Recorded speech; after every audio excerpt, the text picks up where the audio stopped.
dasar drawai tanyo ti hana thala butoi mandung kullu mauludin alal fitratil Islam, siapapun yang dilahirkan ke dunia baik dia laki dan perempuan anu berangkepo atih nama tuco Nabi Adam, artinya manusia yang terlahirkan ke dunia, dia tidak dilihat daripada golongan yang mana, agama orang tuanya apa, nyenka satu persoalan, selama dia belum akil balik, maka dia dianggap suci. Yuladu al fitratil Islam, artinya suci yang bebas daripada kenistaan, daripada dosa-dosa. Illa abuen, kecuali orang tuanya lah yang membawai kepada anaknya jid ke Yahudi, Nasrani ataupun Majusi. Artinya kehidupan yang berjalan dalam dunia hanya sesuai di atas fitrah Islam.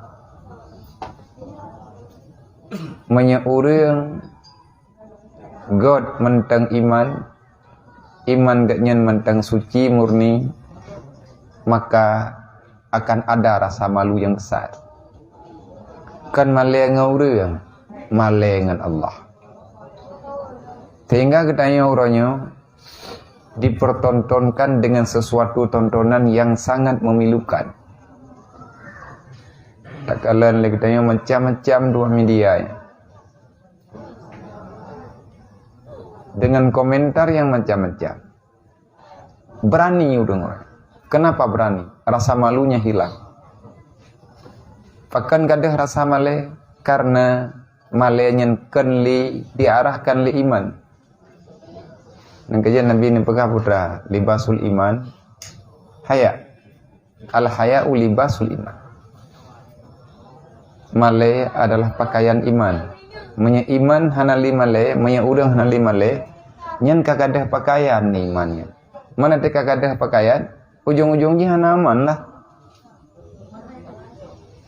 Nyoronyo gedanyo berhadapan dengan fitnah yang luar biasa. Nyokonyo yang Nabi pegah jihadul akbar.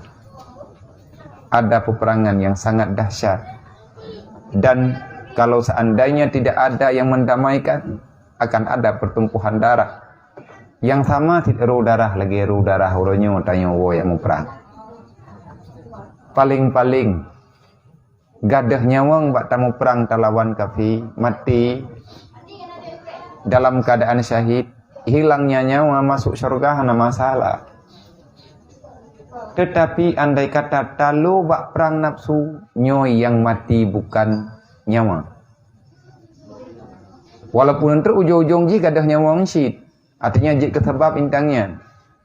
Kalau seandainya orang tidak bisa mengalahkan nafsu dan syaitan, maka orang itu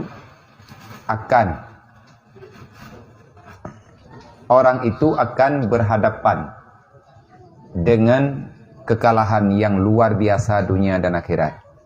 Gadah iman dan gadah Islam.